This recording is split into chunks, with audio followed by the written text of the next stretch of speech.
Exercise 4.2 class 10th NCERT maths का question number first है आपके सामने। Find the roots of the following quadratic equation by factorisation. हमें ये जो इक्वेशन क्वाड्रेटिक इक्वेशन दे रखी है, हमें इन इक्वेशन को फैक्टराइजेशन मेथड से सॉल्व करके इनके रूट्स फाइंड आउट करना है। इनके रूट्स फाइंड आउट करना है, तो हम इसे सॉल्व। फर्स्ट पॉइंट है आपके सामने, given quadratic equation x square minus का 3x माइनस का 10 इक्वल टू 0। यहाँ पर हम इसे सॉल्व करने का तरीका क्या होता है, इसमें जो कांस्टेंट टर्म होता है, constant term into coefficient of x square, coefficient of x square.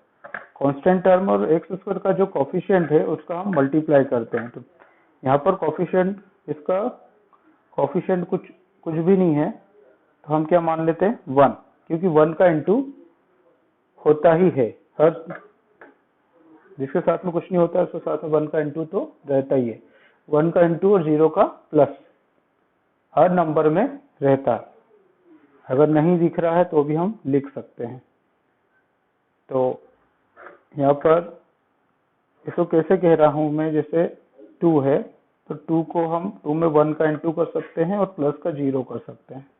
तो बोर्डमास रूल से 2 1 जा 2 प्लस 0 इक्वल टू 2 हो जाता है। अब ये जो मीडियम टर्म होती है, मीडियम टर्म को हमें इसके पार्टीशन करना होता है। पार्टीशन इस प्रकार करना होता है कि मल्टीप्लाई करें तो 10 1 जा 10, मल्टीप्लाई करें तो कितना है, अगर हम मल्टीप्लाई करें तो 10 आए, 10 1 जा 10, और प्लस या माइनस करें, प्लस करें या फिर माइनस करें तो हमें कितना मिले 3। ऐसा नंबर हमें इस तरह से इसे हमें तोड़ना होता है मीडियम टर्म को। यहाँ पर टोटल 1 2 3 टर्म्स है, तो 3 टर्म को हम 4 टर्म में कन्वर्ट करेंगे। तो हम देखते हैं 10 1 जा 10, तो 2 की टेबल में 2, हम 2 की टेबल से स्टार्ट करते हैं। तो 2 की टेबल में इसका इंटू करेंगे कि 10 आएगा, 2 5 जा 10। अब यहाँ पर हम इन दोनों को प्लस करके देखते हैं, तो 2 और 5 कितना हो गया 7, लेकिन हमको कितना चाहिए 3, तो प्लस करने पर बात नहीं बन रही है। अब 5 में से 2 को माइनस करो तो 3 आ गया, माइनस करने पर बात बन रही है। अब हमको यहाँ पर ये देखना है कि जो मीडियम टर्म है उसका साइन क्या है, तो यहाँ पर नेगेटिव साइन है। तो हमें क्या करना है कि हमें सब्ट्रैक्शन जब भी हम करते हैं तो एक नंबर प्लस का होता है और एक माइनस का होता है, तो ही सब्ट्रैक्शन होता है।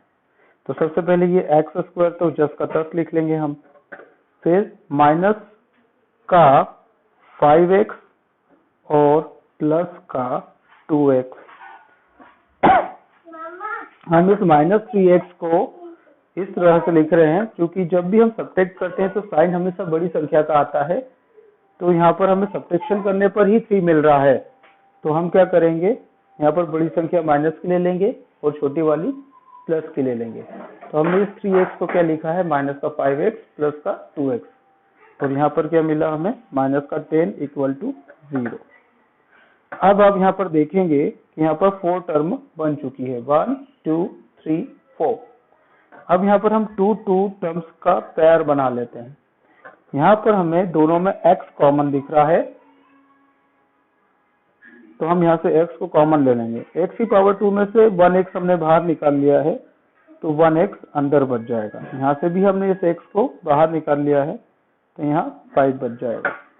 प्लस इन दोनों में हमें इसमें 2 दिख रहा है और यहाँ 10 के अंदर भी हमें 2 दिख रहा है। कैसे दिख रहा है, 2 इंटू 5। हम 10 को क्या लिख सकते हैं, 2 इंटू 5, तो 2 5 का कितना होता है 10 होता है, तो मतलब 2 इसमें भी है। तो हम दोनों में से 2 को कॉमन ले लेते हैं। इधर से क्या बचेगा आपका x, और इधर से 2 की टेबल में 5 10 कितनी बार आता है 5 टाइम, तो x माइनस 5। इधर जो फैक्टर बनता है हमेशा इधर भी वही फैक्टर बनेगा।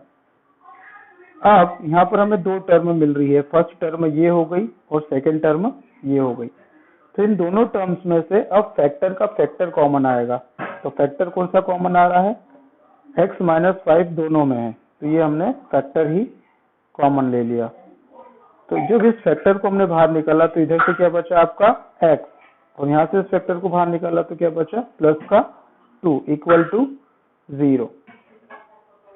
अब यहाँ पर देखेंगे हम, यहाँ पर दो फैक्टर है, उनका प्रोडक्ट है ना। तो हम क्या करेंगे, बारी बारी से प्रोडक्ट को, इस प्रोडक्ट को 0 के इक्वल रखेंगे। तो x माइनस 5 इक्वल टू 0 और x प्लस 2 इक्वल टू 0। यहाँ पर 5 को इक्वल के दूसरी तरफ ले जाओगे तो ये माइनस का है तो उधर जाके प्लस का हो जाएगा, और ये 2 को इक्वल की दूसरी तरफ ले जाओगे तो ये प्लस का है तो उधर जाके माइनस का हो जाएगा। इस प्रकार से हमें ये प्राइम फैक्टराइजेशन मेथड से हमें रूट्स मिल जाएंगे। तो हमारा आंसर क्या हो गया, x इज इक्वल टू 5 और x इक्वल टू माइनस 2। ध्यान रखिएगा कि यहाँ पर x की मैक्सिमम पावर कितनी है 2, इसलिए यहाँ पर फैक्टर भी कितने बन रहे हैं 2, इसलिए इसके रूट्स भी कितने मिल रहे हैं 2। अगर यहाँ पावर 3 होती तो फैक्टर 3 बनते और रूट भी 3 आते। तो आप मुझे आई होप आपको आसानी से ये क्वेश्चन समझ में आ गया होगा। अब हम नेक्स्ट क्वेश्चन पर इसका नेक्स्ट वाला पॉइंट देखते हैं, पीटीओ पैच। तो इसका सेकेंड वाला पॉइंट हम 2x square plus x minus 6 वाला अब सॉल्व करेंगे।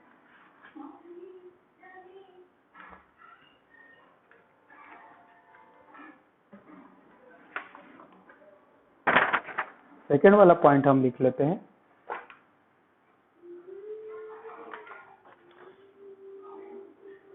2x स्क्वायर प्लस का x माइनस का 6 इक्वल टू 0। इसे भी वैसे ही सॉल्व करना है। यहाँ पर कांस्टेंट टर्म 6 है, यहाँ पर x स्क्वायर का कोफिशिएंट 2 है, तो 6 2 जा कितना हो जाएगा 12। तो मल्टीप्लाई करने पर 12 आना चाहिए, और यहाँ x के साथ में कुछ नहीं है, मतलब यहाँ पर 1 sin 2 तो रहता है, तो यहाँ पर माइनस करने पर, प्लस या माइनस करने पर हमें 1 मिलना चाहिए। तो हम 2 से ही स्टार्ट करते हैं। तो 2 की टेबल में 2 6 12, तो 6 और 2 को अगर हम ऐड करते हैं तो हमें 8 मिलता है, और 6 में से 2 को माइनस करते हैं तो 4 मिलता है, लेकिन हमको क्या चाहिए 1। 2 के बाद 3 की टेबल में 12 आता है 4 टाइम में, तो 3 4 12। तो हम यहाँ पर देख रहे हैं कि 3 और 4 दोनों को ऐड करेंगे तो 7 आएगा। तो ऐड करने पर बात नहीं बन रही है तो सब्ट्रैक्ट करके देख लेते हैं, 4 में से 3 गया तो 1 आएगा, मतलब हम ये वाला ऑपरेशन लागू कर सकते हैं। तो यहाँ पर 2x स्क्वायर तो जस्ट का तस आ जाएगा, प्लस अब चूंकि यहाँ मीडियम टर्म का साइन कैसा है प्लस का है, तो हमें बड़ी संख्या कैसी लेना होगी सब्ट्रैक्ट करने के लिए प्लस की। तो हम इसे लिख सकते हैं 4x में से 3x जाएगा तो 1x बचेगा, और ये माइनस का 6 जस्ट का 10 लिखा हमने इक्वल टू 0। अब यहाँ पर कितनी टर्म हो गई 1 2 3 4, 2 2 के पैर बना लेंगे हम। इन दोनों में से 2 भी कॉमन आ रहा है और x भी कॉमन आ रहा है। याद रहे x की हमेशा छोटी पावर वाला ही कॉमन आएगा।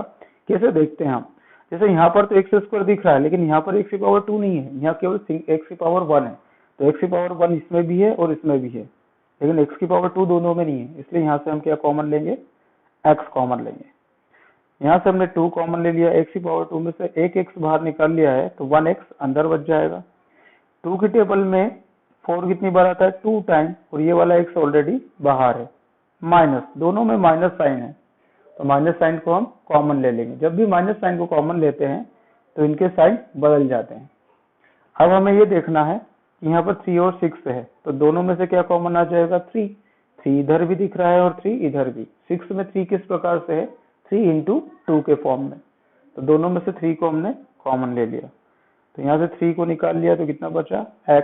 अब ये माइनस साइन है तो प्लस का हो जाएगा, क्योंकि बाहर माइनस साइन है, क्योंकि दोनों के साइन बदल जाएंगे। x प्लस 3 2 जा 6, दोनों में से फैक्टर ही कॉमन आ जाएगा x प्लस 2, इधर से 2x minus 3 equal to 0। First factor को ले लो और 0 के इक्वल रख लो, सेकंड फैक्टर को ले लो और 0 के इक्वल रख लो।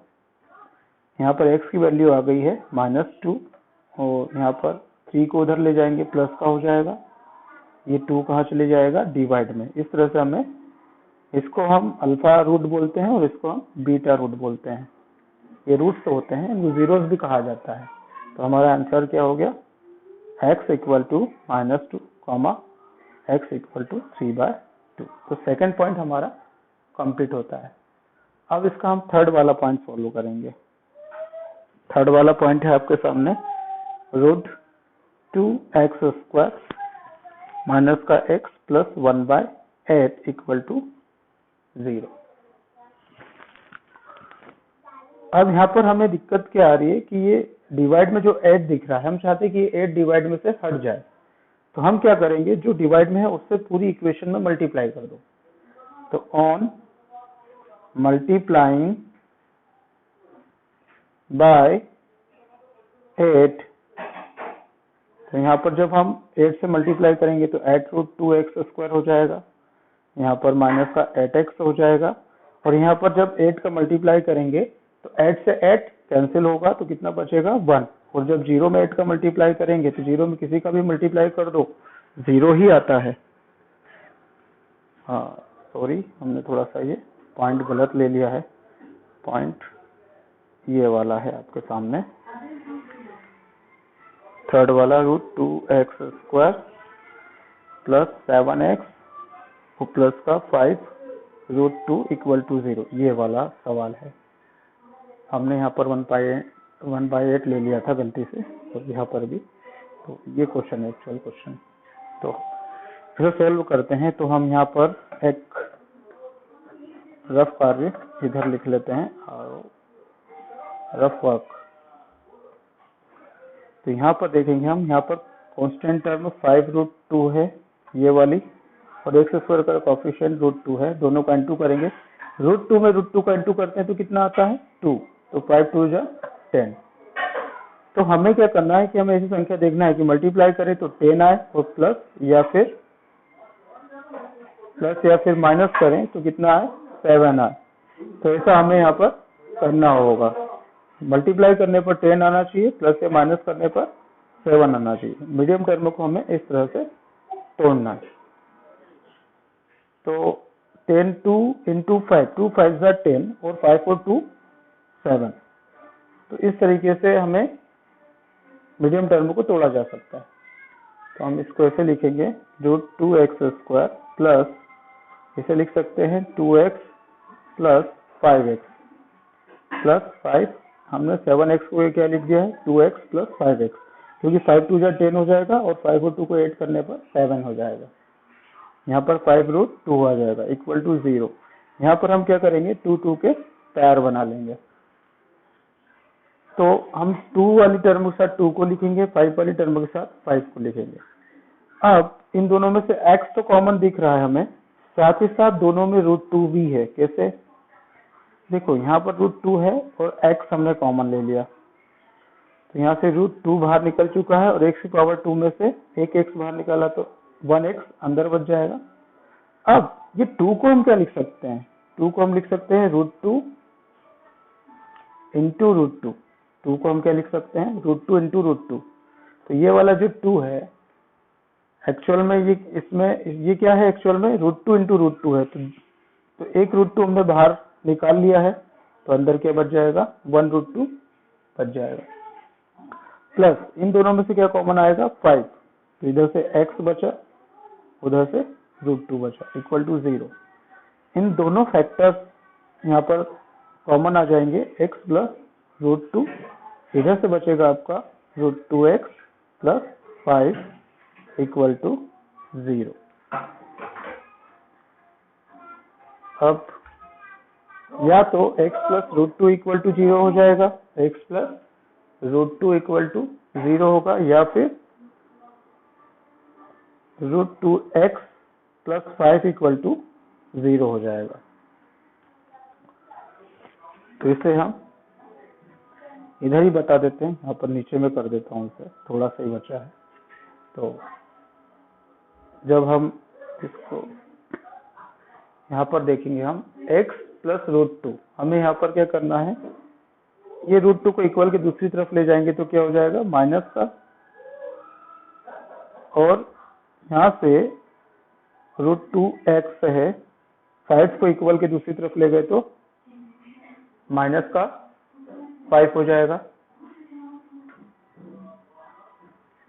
x प्लस √2 है, इस √2 को इक्वल की दूसरी तरफ ले गए तो माइनस का √2 हो गया, और √2x प्लस 5 है तो 5 को इक्वल की दूसरी तरफ ले गए तो माइनस का 5 हो गया। यहाँ से हमें x की वैल्यू चाहिए तो -5/√2। तो हमारे आंसर कौन कौन से होंगे, x इक्वल टू -√2 और x इक्वल टू -5/√2। इस तरह से हमारा ये 3 क्वेश्चन भी कंप्लीट होता है। ये आपका आंसर है। धन्यवाद।